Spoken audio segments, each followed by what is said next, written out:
As a little girl growing up, I had a passion to become an astronaut. Science, space, and travel fascinated me.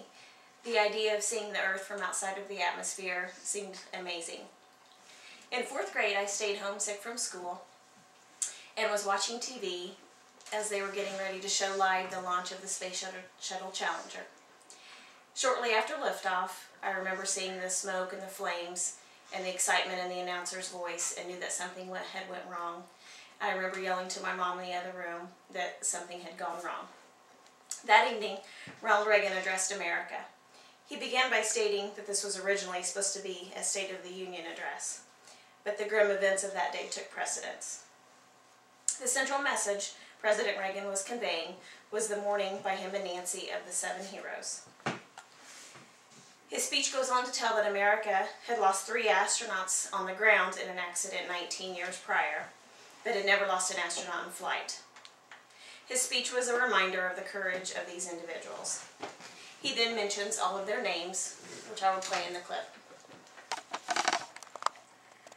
Heroes: Michael Smith, Dick Scobie, Judith Resnick, Ronald McNair, Ellison Onizuka, Gregory Jarvis, and Krista McAuliffe. He then goes on to address their families as if he was speaking directly to them. What was unique about these astronauts is that there was a civilian that was chosen to accompany them on the flight, and that was Krista McAuliffe, who was a teacher. He spoke highly of their accomplishments and bravery. He mentions that the space program dazzles everyone, and I found that to be an interesting term, as it sort of makes them sound like famous performers. Reagan's delivery of his speech was sincere and genuine. He conveyed a serious tone, yet a matter-of-fact delivery about what happened. What didn't work well for me was the address to the children, and I'll play that clip next.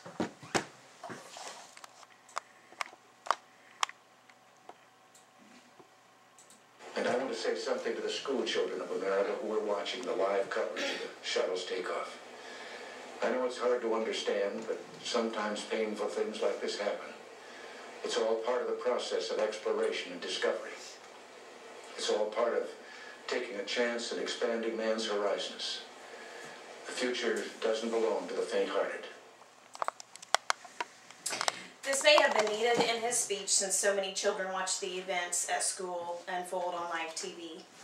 His message was true, but I'm not sure it made sense to the young children or made them feel any better or more comforted. The intent may have gotten lost due to the age difference. In light of the content, this was a good speech. Reagan was a well-liked, respected president. This speech showed that even in the wake of horrible events, it is important to discuss and remember what happened. These individuals will go down in history as space pioneers. This speech also brought a mourning country together as everyone listened to what the leader of our country had to say.